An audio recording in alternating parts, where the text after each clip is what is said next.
I'm Paul. And I'm Kenny, and welcome to EWPK.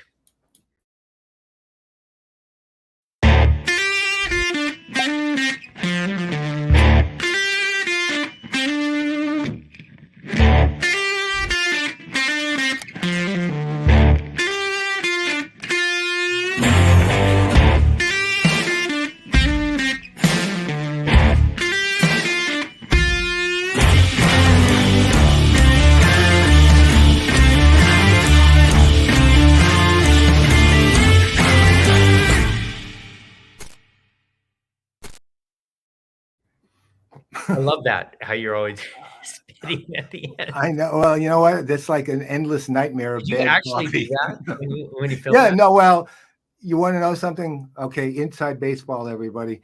So that was obviously staged, but here's the deal. That was real coffee, and I spit it all over my keyboard. Right. I didn't mean to do that, but it went all over my keyboard. I spent the next 2 hours wiping my keyboard down. Well, we are going to be talking about genuine experiences, so I think that's appropriate setting. Yeah, that was unfortunate. It's, now I relive the fact that I really feel like I need to go into the other room and clean my keyboard off again. Got to dip it in some rice, I think. Yeah, that's right. That's right. Well, good to see you, Paul. Same, and you're in Salt Lake City? I am in beautiful Salt Lake City. Came in for a really wonderful event called Silicon Slopes. I've noticed how every little city has their Silicon whatever, like Silicon Valley, but then like Southern California and LA, they have like Silicon like Alley or something, and everyone's kind of got their thing. But this is pretty impressive. I do like coming to Salt Lake City. It just slows me down.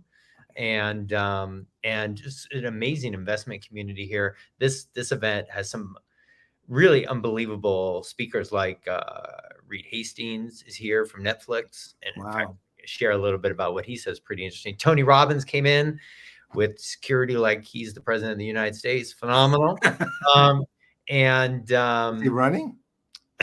Not that I know of.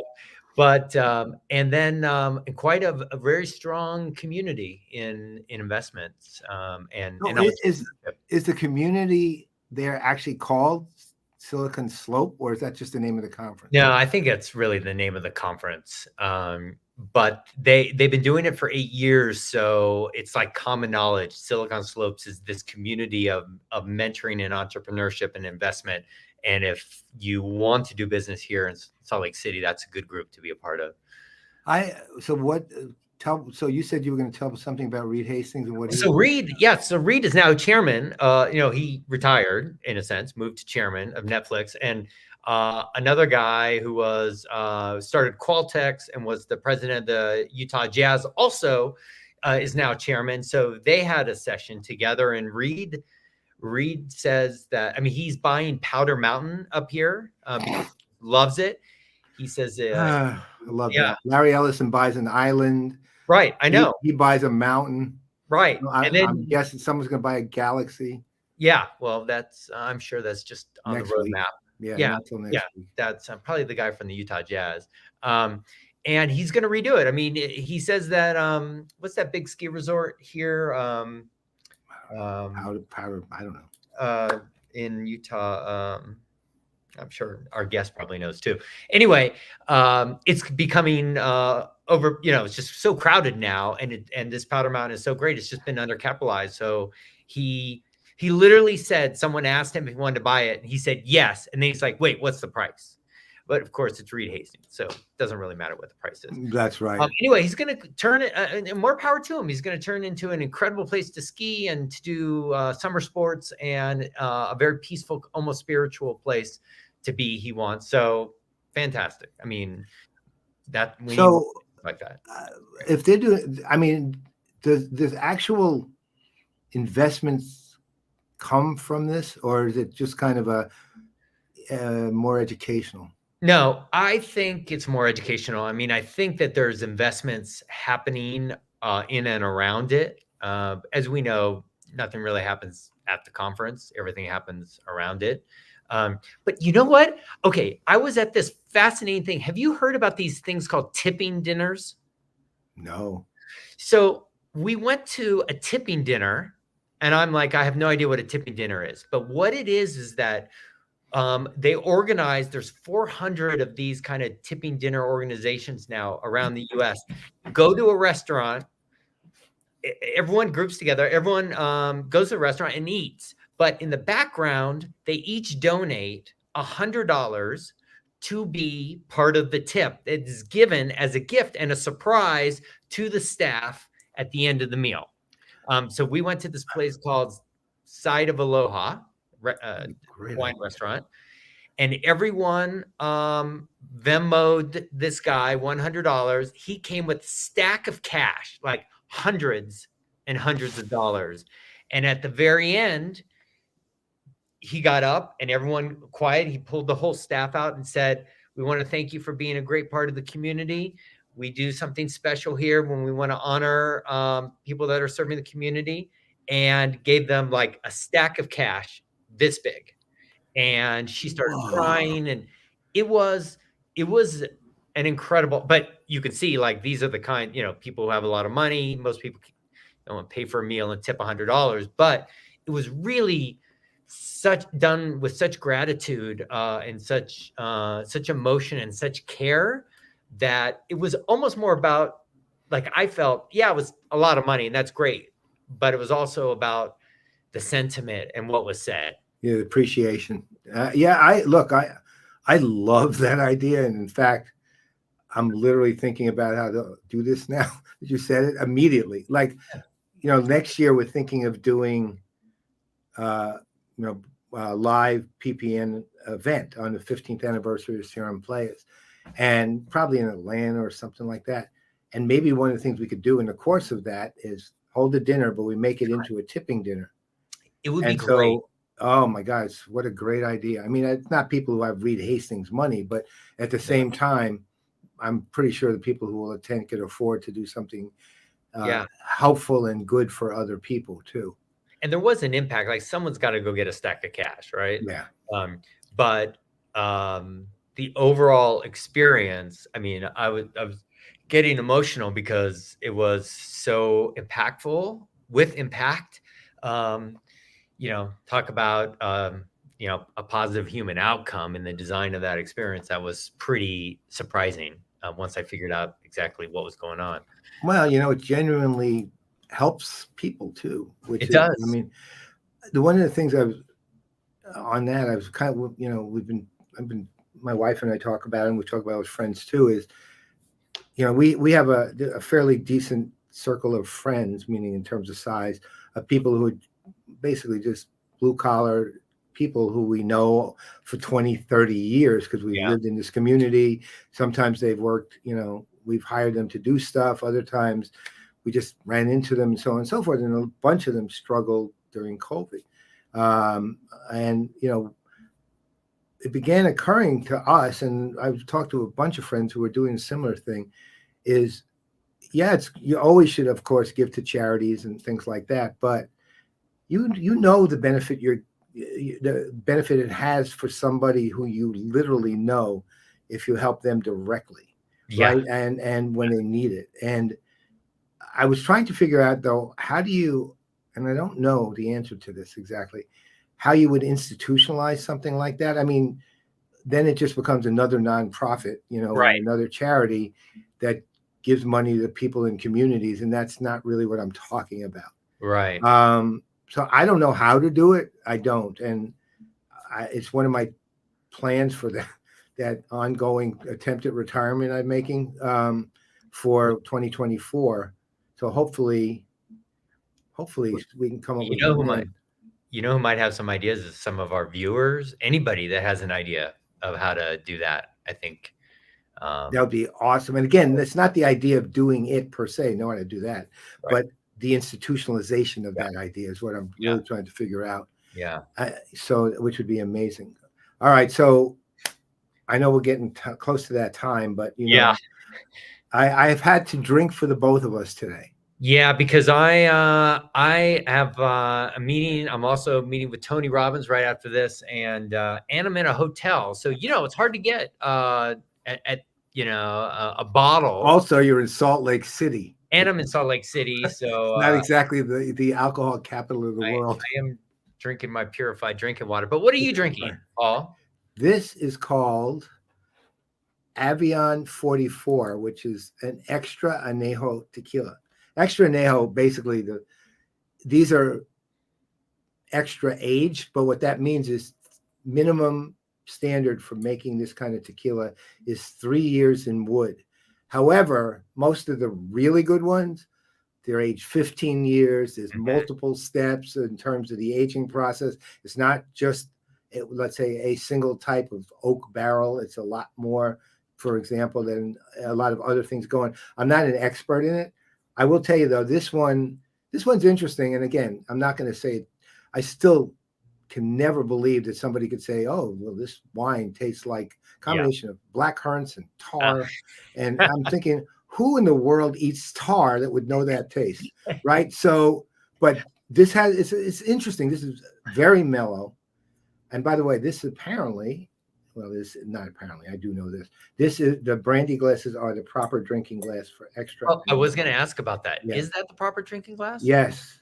And now this one is interestingly completely mellow. I mean, it's extraordinarily mellow, and it's got a little bit of sweetness to it, but it's a very distinct and clear tequila, and I'm distinguishing it even here from mezcal tequila flavor. And Avion 44 is well regarded. It runs about let's say at the low to mid end about 150.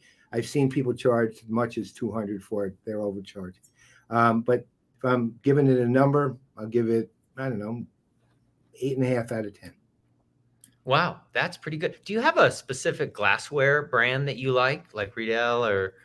I do use Riedel. I do. Yeah. I have a lot of different ones. I have a lot of Riedel as well. I just like the feel in the hand. Well, I mean, you know, years ago I was on this cruise, and it was they did a wine tasting. Riedel did the wine tasting, and at the end of the wine tasting, they gave you a set of glasses. But what they did was a wine tasting that looked at red and white wines, various types. You know, it could be Sauvignon Blanc, Riesling on the white side, Cabernet on the, I think it was a Pinot Noir. On the red side, there was, I think, 6, but I know those 4 were part of it. And what they would do is they'd give you the appropriate tasting glass, but then the first thing they do is they pour it in the wrong glass, so that you could taste it in another glass, and then give you the appropriate glass. And I'll tell you, I expected there to be maybe a little bit of different. No, it was night and day. It was how much do you think shocking. Did you know that was the wrong glass? I wonder how much that was. Oh yeah. No, they told you this is the right glass. Any other glass is not. And I'm not kidding. For example, in one case of I think it was the Pinot Noir, which has, you know, it's pretty distinct unto itself to begin with. They gave you, I think it was 2 different glasses that were wrong. One was a 20 port, a vintage port glass, which is, you know, kind of thin and tall-ish, with a little bit of curve. And then the other one was just a Cabernet glass. And totally different taste there, both terrible, especially the vintage port glass, which was like bitter and awful. And then they gave you a glass designed for Burgundy and Pinot Noir in particular, and unbelievable difference. I mean, it was like staggering. So I absolutely do believe that the glass makes a difference, but it also sounds like they were leading the witness a little bit, right? I mean, by telling you know, these are not the right glasses, and these are. Ultimately, their job is to sell the glasses. No, right? So, right? And I know they would do, and this power of suggestion works really well. Right. Right. So, but it was worth the experience. So, speaking of experience and retail and other things, which is literally one of the worst segues ever. Why don't you tell us about our guest today? Okay, this we are in for a treat today. So our guest here, has been designing for human outcomes for 3 decades. 8 Inc., his firm, was founded in San Francisco. Yay. But he now has studios all over the world, and he has too many claims to fame to count here. I mean, 8 Inks experiences are ones that create positive human outcomes. So you could just imagine the impact he's having, and they are having. I personally love that they work with car companies like Maserati, Lincoln, and Tesla. Get this, they're the experience design agency of record for McLaren, an experience design Wow. agency. And if you go look on their LinkedIn and look at the visual identity they created, the color and the beauty and the vision is just so powerful. But there is one claim to fame I do want to mention, though. You might have heard this guy, Steve Jobs. He asked Tim to imagine a new type of destination for customers. And Tim and his team created a concept that would change retail landscape forever. And we now know that as the Apple Store. I mean, he literally has revolutionized the way we look at spaces. And I believe that even started from a white paper that Tim created. And maybe we can encourage him to talk a little bit about that. But really impactful. More important than all that is that Tim's career life and his personal life is all blended. I mean, he is someone that lives for humanity and empathy and emotions, and he creates value and he lives experiences and he transforms people. And that's how he lives his life. And that's also what he does. And he's a great husband and dad. And I'm super proud to call him a friend. And I can't wait for everyone to meet him. So let's bring on Tim Kobe. He's the guy that Steve Jobs asked, "What planet are you from?" Well, you and I have to get over to the other studio, which means you need to get to the airport to catch a flight. Yeah, give me just a I second. will head over there right now. Oh, my Uber's here. I'm going. Okay.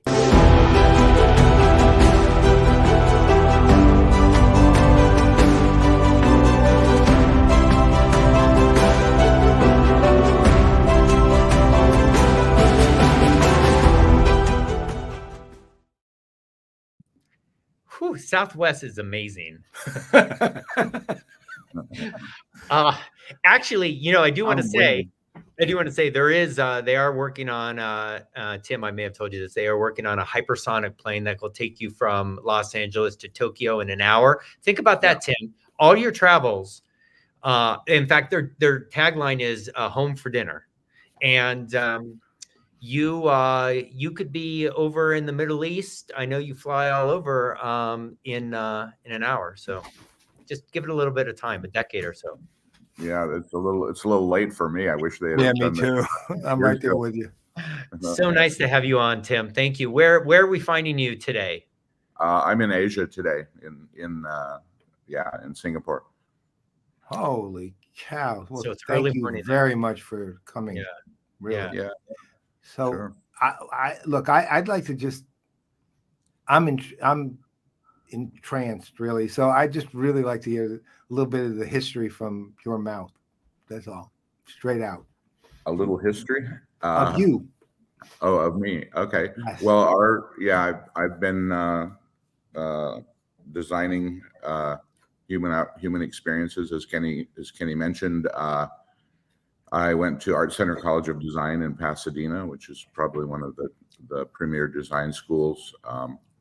I'm still on the board of trustees there, making sure that education is an important part of everything that we're doing.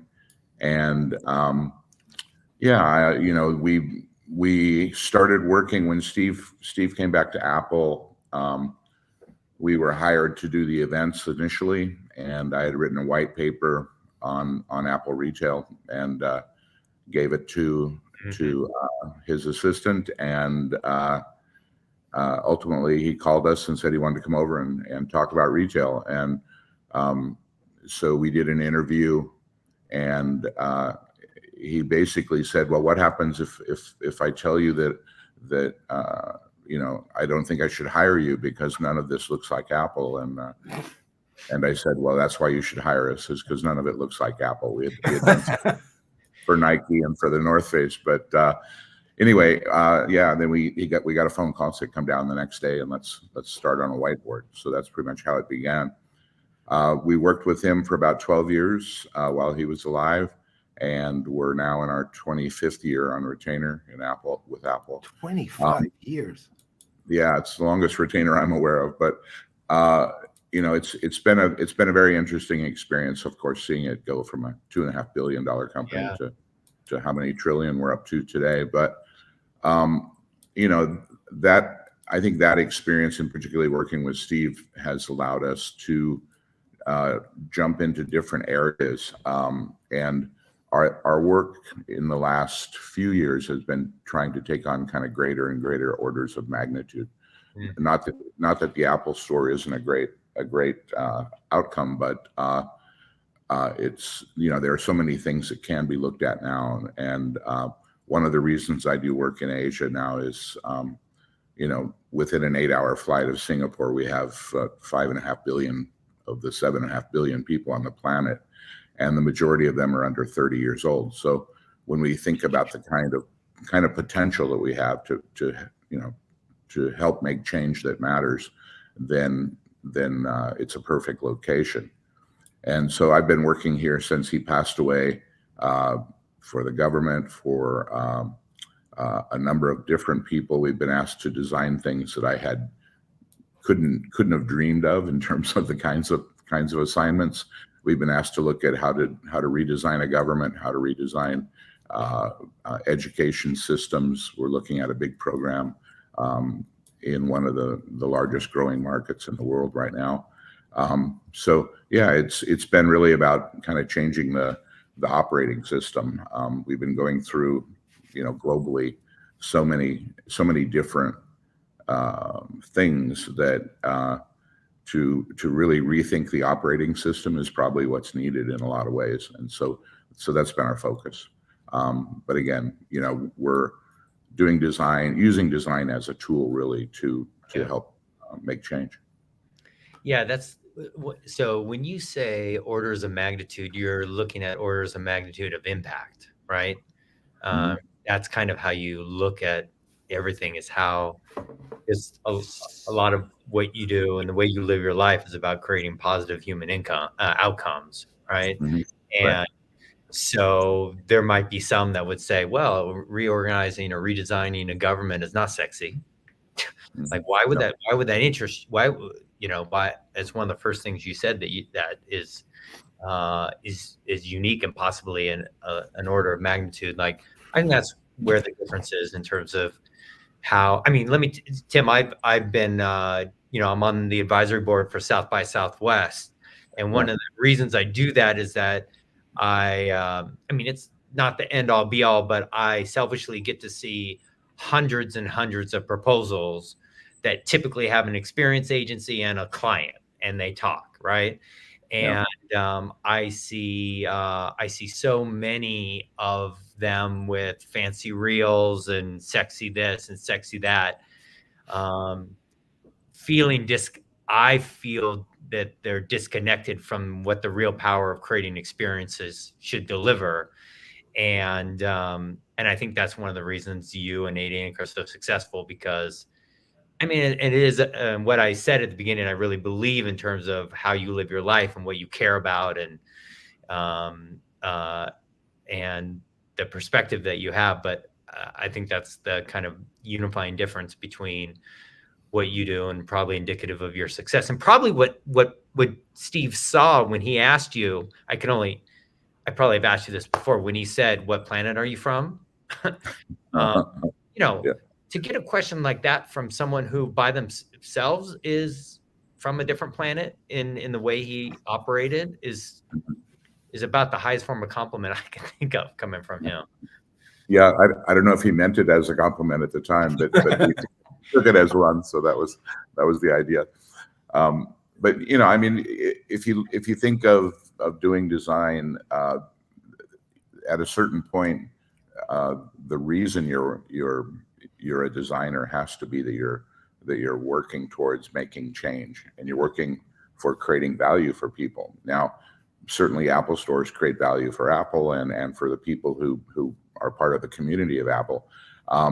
But you know, I think that really value creation, using design to help define what that is and to convey those values, this is how you also help companies become successful. How you help any of the clients that we're working with deliver something that's going to have some impact with people. You have the impact with people, it tends to be good business. And we've seen this across many different sectors. We're doing bank transformations. We're doing lots of work in technology as well, helping companies understand what technology is. I think it's commonly mistaken as a technical capability. You see that many times. And we always look at technology as the outcome from the technical capability. So I think there's a lot of people spending a lot of money trying to create things that will create value. And I think if you frame that properly, you look at the outcomes, you look at the strategy, and then the tactics, you have a much better chance than starting with tactics, which is where probably 95% of everybody begins that process. Yeah. So when you're thinking of designing Apple retail, or in a way designing even an education system, obviously there's the human outcome you're looking for, but to your point, especially about Apple retail, there's a business outcome. And if I remember correctly, and again, don't hold me to it, but Apple retail stores had the highest dollar volume per square unit, I think it's square foot, of any retail store in the world. And now, given that outcome, was that an outcome, or that kind of outcome, something you were planning for, or is that a result of what you did? So the business outcomes they typically follow creating the positive human outcome. So if you take something like the Apple Store, what are the outcomes you're looking for? You're not necessarily focused on designing the sales per square foot. That's a result of that outcome. But if you're looking at designing a space that conveys the values of Apple, and that was really what the store was about, you have a touch point that shows Apple as a company. It's how we understand Apple in a way today. You look at the behavior of the staff and the interactions that you have with people. You have the products and services. You have the environment, the architecture, and the interiors and the fixtures and things, and you have the communications. Those are the four primary areas that you look at when you're trying to create an experience that's going to influence people's behavior. And I think that then if you're able to do that well, if people who engage in that experience feel part of that community, they're going to naturally become your advocate. Mm-hmm. They're going to naturally start to, they're going to buy things. They're going to do all of the things that the business ultimately needs to be a successful business. But if you a lot of people say, well, what's a human outcome, right? And mm-hmm. I don't know. Tell me your favorite sport. If your favorite sport is snow skiing, well, why do you love to go snow skiing in Utah, right? Mm-hmm. The sense of freedom, the engagement with the beauty of the outdoors and natural environment. Those things that you take away personally are the things that are the outcomes that matter to you. It's the only reason you do it. Right. So, those things that matter to you have to be, built into the design in order for it to be meaningful.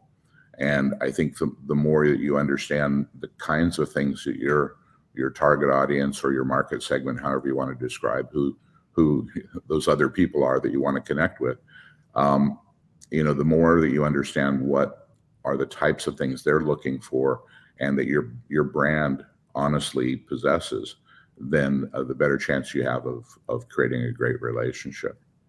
Let me throw something out to you. This is just, I'd be curious as to how you would have addressed this.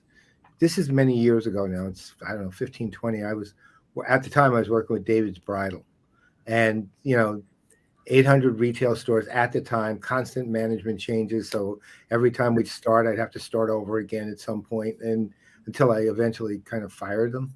But they had decided before I'd gotten there to do like this, take this boutique approach. Yeah, and you know what they're known for, basically, you know, an incredible amount of inexpensive wedding gowns off the rack, right? But they tried to take this boutique approach. So you'd walk into the store and there would be a greeter who would bring you over to a chair and a table and give you coffee or water, and then talk to you about something, you know, a little bit about what you're looking for, and then assign a associate, which is a clerk, to the, and bring you over to the gowns following that. Complete failure. Okay. I actually, when I got there, and I'm not an experienced expert, I was more focused around CRM and engagement than I was the experience itself. But I had them do what was back then relatively popular, which is journey maps and things like that. And they found out something very interesting, which was nobody cared about that experience coming through the door. The first thing they saw when they went through the door is, oh my God, there's 3,000 wedding gowns. Let me go look, right? And that was it, really. That's what they cared about. All right, so given that, at the same time, they had to do something because, you know, ultimately, most important for them is their supply chain and making sure delivery occurred on time, or you had a lot of angry brides with no gowns at the wedding. So they had to have 99.7% supply chain success, or else they were in trouble. And they had 1 year they were. Okay, what would you have actually said to them at the time when they found out, this whole thing, we didn't do anything right? Because basically they had failed and they saw the failure. They didn't know what to do to succeed. At the same time, they didn't want the fact that they had failed rubbed in their face either. How do you think about that? Because you're talking about a fairly radical, or maybe you're not, revamp of their whole approach. I mean, what would you have told them? Well, it sounds, and I'm not super familiar with that specific experience, but it sounds like it's starting from a tactical point of view. That I'm gonna have a greeter. The greeter is gonna do X, Y, Z. It's gonna take you here. Okay, and you just told me that the reason people come in there is they see all these amazing gowns. Well, the emotion that matters to the people who are doing that is not whether or not I have efficient flow through the handoff from this staff member to this staff member to this staff member, right?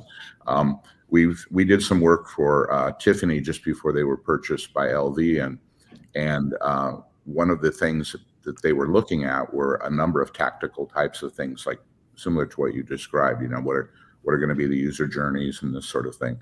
But the thing that we did was we took a little blue box, little Tiffany box without any branding on it. We took it out on the street and a video camera, and we walked up to people and said, what is it? What is this? What does this tell you? And immediately, all the people that we talked to, they had a favorite memory of something about Tiffany. Oh, that's when my daughter was born, we bought a silver spoon or what have you, and oh, when my daughter got married, we bought a Tiffany diamond ring for the for the engagement or whatever. So everybody had a narrative that went with this box, which had no branding other than the Tiffany color. And what we said was, what you're focusing on are moments in people's lives. That's what matters to people, and that's what Tiffany should be building on. And so we then developed an entire kind of dialogue and structure around how do you capture moments in people's lives as opposed to hawking more diamonds. Now, of course, they sold more diamonds, but it was that idea. You shift to the things that people have an emotional connection with. You focus on the things that are much more differentiated from your competitor. So if your competitors are all doing this, the last thing you want to do is go do the same thing. The best way to make someone else a leader is for you to become a follower. Mm-hmm. And so, that's one of the things we always tell our clients is, they look around and it's kind of like the way you behave when you're a startup. You kind of want to be part of the club. Therefore, you try to look and feel like part of the club. And what happens is nobody notices you. Right. And so that idea of differentiation becomes super important if you're going to stand out, And so we look at, what are the things you can honestly say about your business that makes you, gives you a reason to exist. And so, you start to apply that same kind of thinking. Now you would get into education, or you get into, government, or you're working for different corporations and things. There's a lot of behavioral change that goes to that, because most of the time we're educated in a kind of tactical structure, coming from sort of the Industrial Revolution, framework, and it's why we need a new operating system today. This is the first time, I think, in history where the rate of change has exceeded our ability to respond to it. And by the time you start to respond, it's changed again. Yeah. Thomas Friedman talks about this idea, and that you have to now take a different point of view, and he calls it dynamic stability, which is pretty interesting. But I think we're at a time where business as usual isn't going to cut it, and so that means, how do you reframe what you're offering, and whether that's wedding dresses, or whether that's diamonds, or iPhones. I'll tell you one little thing about that. One thing I did tell them: don't think your customer is the bride. It's not. I said, your customer, if it's a bride, then you're event driven. When the event's over, that's the end of your interaction with these people forever. I said, your actual customer is the mother of the flower girl, right? Because ultimately, the mother is going to get married. The flower girl is going to grow up, become them. I mean, it's a lifetime customer, and you have to look at it that way. But actually, that goes to an interesting design issue to me too, which is one I've never understood how to deal with, which is there's a lot, if you're actually looking at that kind of lifetime of experiences, and you're, in the case of, say, Tiffany, those moments fall within that lifetime. What about those times? There's a lot, from a business standpoint, there's a lot of that time which nothing actually happens. Meaning, I don't have a relationship to this specific business, or I'm not doing anything right now. How does the business retain any sort of relationship via, its interactions or experiences with that lifetime customer or potential customer, when there's times where that's just not part of their life, particularly? Do you not, or do you come back in, or how do you think about it from that kind of long view? Well, whether there's B2B relationships, B2C relationships, right. Either way, what you're working with is the idea of establishing and maintaining a relationship. Now, you can have people that you're close to and you see every day, and you can have people that you're close to that you see every 5 years. Yeah. And as soon as you see each other, it's just there's a connection there, right? Mm-hmm. And so it has to come back down to what is our relationship, and what am I doing to help demonstrate that relationship has value? Again, it goes back to understanding that those are the kind of things that can connect you across time or across maybe different industries. We have a lot of our clients who are working in one sector and move to a new job and are working somewhere else, and they'll ask us to come and look at this new problem, and we'll start going through it in a way that was similar to what we did before, and they're slowly getting that. When we did the work for Ford and Lincoln in China, one of the things that we proposed was to change. It used to be, if you bought a car in China, you'd come in and you'd take a ticket and you buy the vehicle, and it was very transactional. Mm-hmm. And we said, if you're going to buy a luxury car, you're selling it to somebody who typically is wearing luxury apparel, has luxury products, nice home, eats at luxury restaurants, stays at luxury hotels. Why should your car experience be different than that? And so we said, you shouldn't be an auto showroom. You should you should run a hospitality business. Mm-hmm. And your hospitality business is about demonstrating that you care about the relationship, and B, that the experience you have with it is just as good as what a 5-star restaurant would be, or a 5-star hotel or something. And it broke all the records in the country in terms of car sales. One of the things that we told them was, you're not allowed to hire anybody who's sold cars in the automobile industry. That's there's sort of cultural pollution already there, and that what you should be doing is hiring people out of 5-star hotels and restaurants and things, so that they understand what it takes, to make that relationship work. Tim, how do you function as you move through the world, since the world has so many poorly designed experiences? Like, is it just a constant barrage of, wow, this could be done this way or whatever? Or have you gotten to a point where you're like, okay, I get it.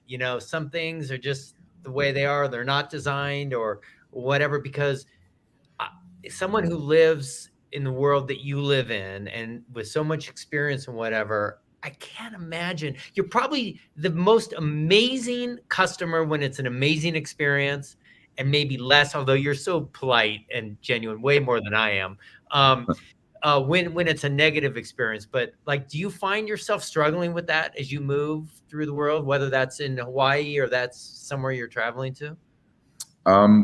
Yeah, I mean, there's on one hand, I look at it as opportunities, but if you look, Virgin Atlantic Airways is one of our clients, right? Mm-hmm. And if you take what Richard had done for the airline industry, and you compare that to virtually almost every other airline these days, I mean, there are a few companies now who have recognized that customer experience is so valuable. Yeah. Singapore Airlines was really, really strong.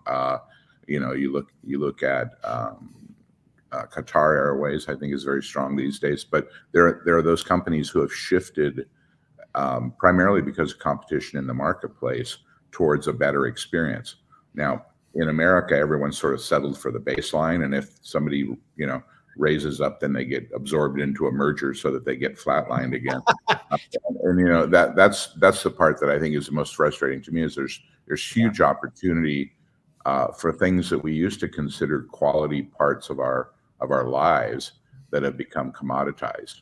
Yeah. And it's primarily because people are looking at it as a tactical thing. I need to get so many butts and seats on an airplane. What's the most efficient way to do that? And there's nothing wrong with efficiency. It's just that when you start to lose that emotional connection, why do you choose to fly today? Well, it's usually a combination of schedule, price, and it's not an airline that is going to risk my life, and so I think that what if there were really good competition across an industry, you would find that the ones that would rise up are the ones who recognize that customer experiences is so important, it's so valuable.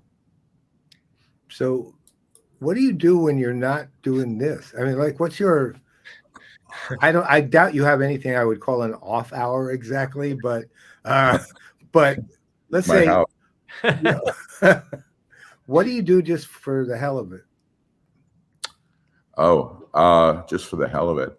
Well, I'm in my years of wisdom have figured out that I need to be spending more time with my wife and kids. So that's what I'm trying to do now.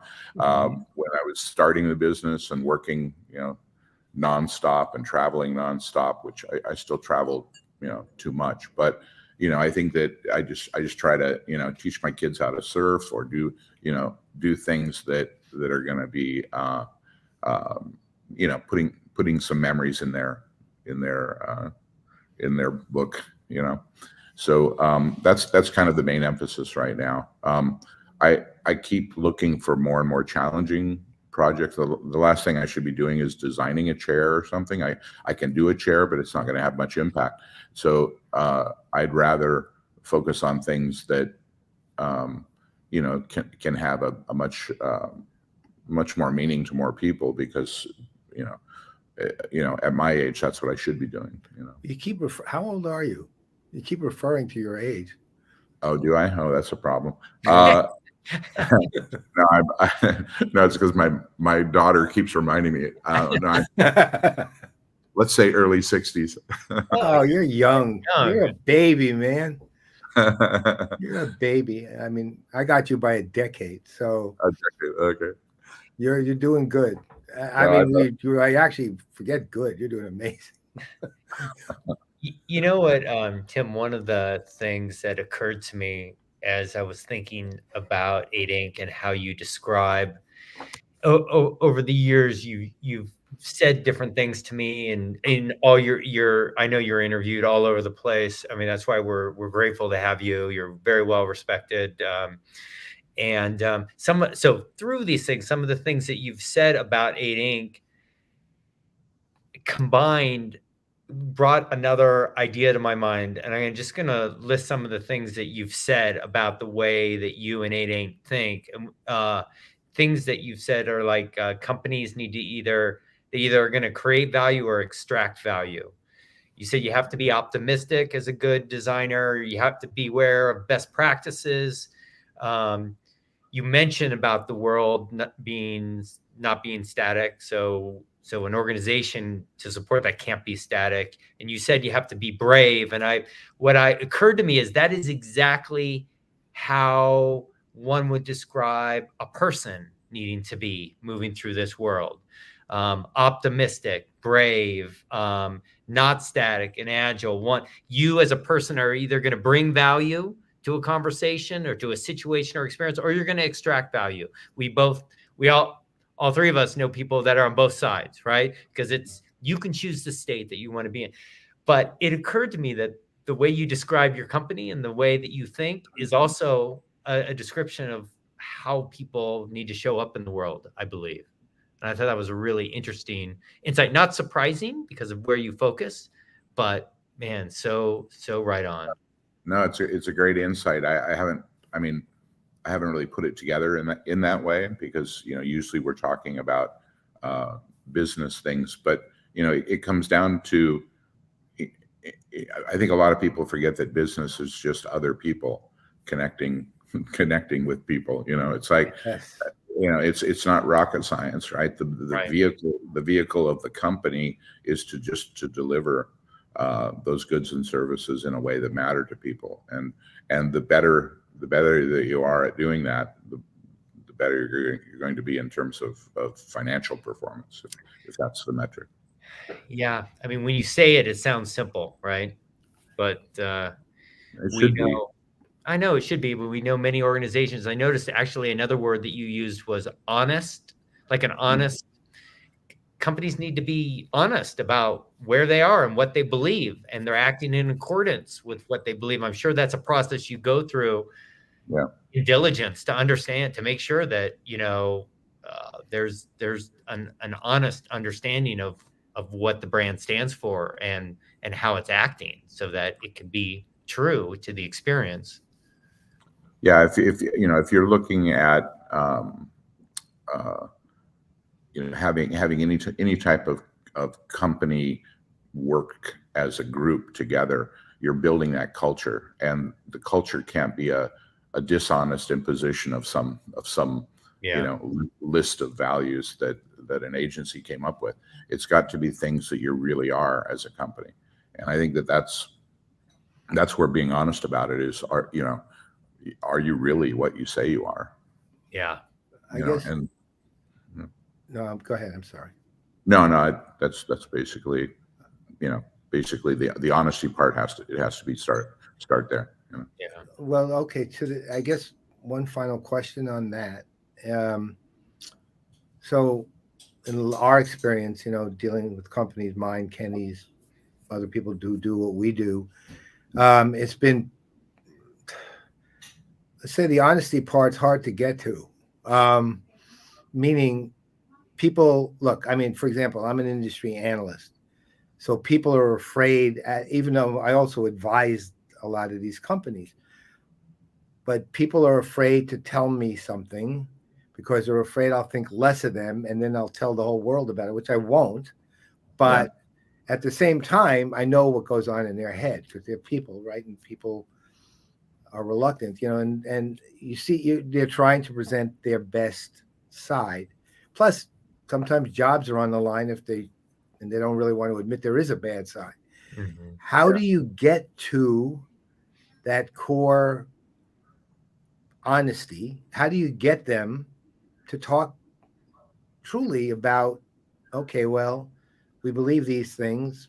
Do we practice them? Not as much as we'd like to, or we don't really at all, or it's marketing, or yeah, we do. I mean, how do you get to the point without them feeling, completely threatened by the fact that they're willing to get there?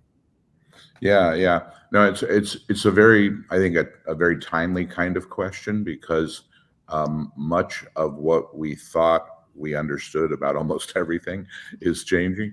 And so, what it does is it should be something that that the values that a company has, or an individual has, those values you tend to want to demonstrate in your behavior. And I think that's what good leadership does, is it not only defines but helps to communicate those values. And you want to get people who buy in and believe that. We in our company, we always say that design defines human progress, and that's why people should come to work for us. And we get some great people many times from our competitors who call and say, you know what, I'm sort of tired of all the BS. I want to just come over and work. And a big part of it has to do that the people that you have, either yourself or your staff or anyone in the company, that they honestly believe that these values are important to them. Mhm. And so whether it's, in some cases, people are struggling because their job is being replaced by something, or there's, one of the biggest things that we have right now in terms of challenges is companies where the individuals have the risk of losing their job. And so there's this organizational friction that happens when technology is coming into the conversation, or when there's some element that's potentially a threat to them. And I think a lot of people really just don't know how to understand the threat and to deal with it. And so I think those kind of values, whatever it is that you're setting up for your company, the things that you're dedicated to doing, you just have to get alignment around that.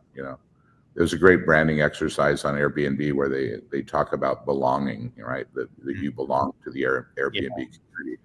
So I think that there are great examples of companies who do sort of get these are our values, and the people who work for them all share those values.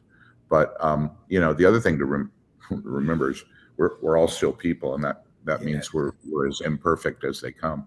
Yeah. So there's always a few wild cards thrown in there. Yeah. That's fantastic. Well, I think it's been wonderful. Time has gone really lightly. We're about ready to wrap up. And Tim, we so appreciate. We know you got a full day ahead of you, and you started early. So thank you for sharing and providing perspective. And it's just wonderful to spend time with you. I am really happy to have met you too. You're an awesome person. Thanks, Paul.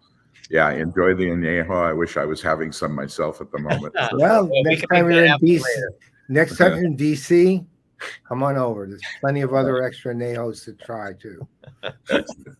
All right. So, all right, Tim. Take care. Have a great day. All right. Yes. Okay. Bye-bye. What a great person, man. I you know what? And it's just like, I guess the only way to put it is there's a conversation that after it was done, I just felt better. I feel better. Yeah. That's the only way to put it. I just feel better. That's a really interesting way to summarize. That's how I feel at the end and during when I'm with Tim. You can see that's why at the beginning I was saying you could just tell the kind of person he is and how he just how that just flows from him. And that's why the 8 Inc. has been so successful and why his clients love him and love what they do. And the kind of alignment of vision and belief around every single person that works at that organization.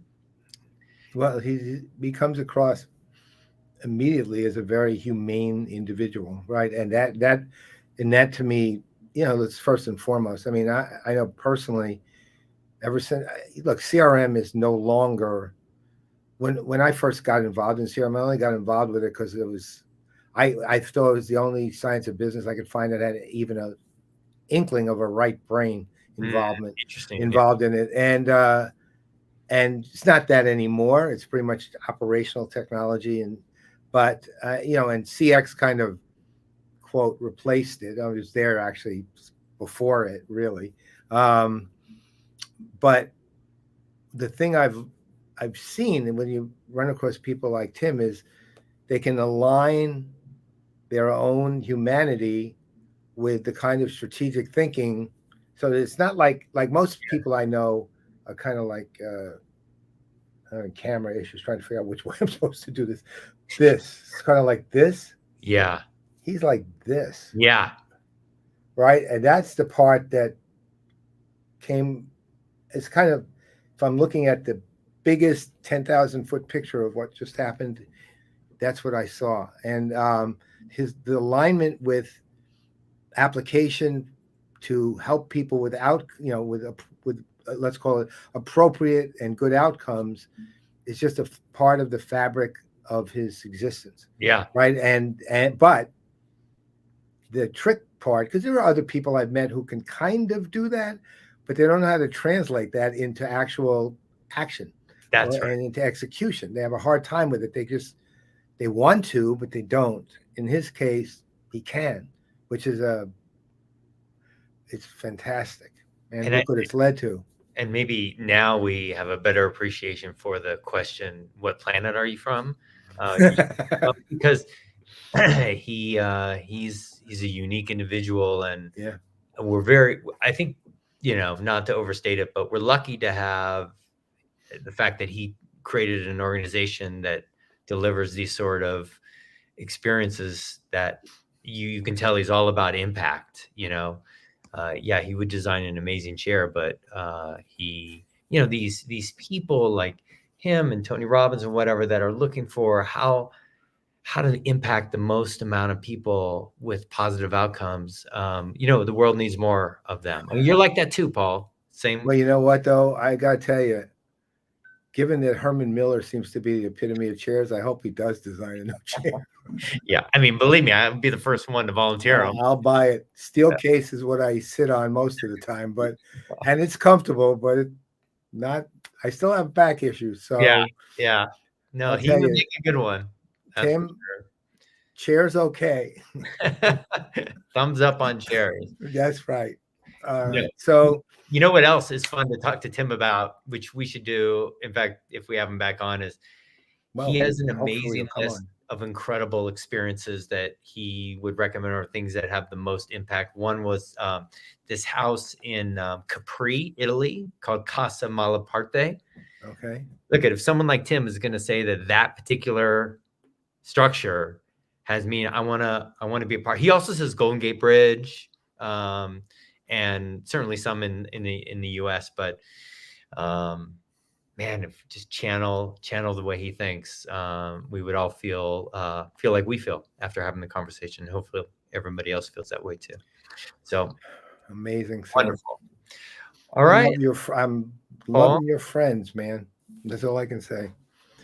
Yeah, I'm very lucky. There's just, as we're bringing to EWPK some amazing people in the world, and we're all very blessed to have them. So I can't wait, sir. I guess it's that time. It's great spending time with you. I will. I'm sure see you. I'll see you in let's see, about less than a month. That's right.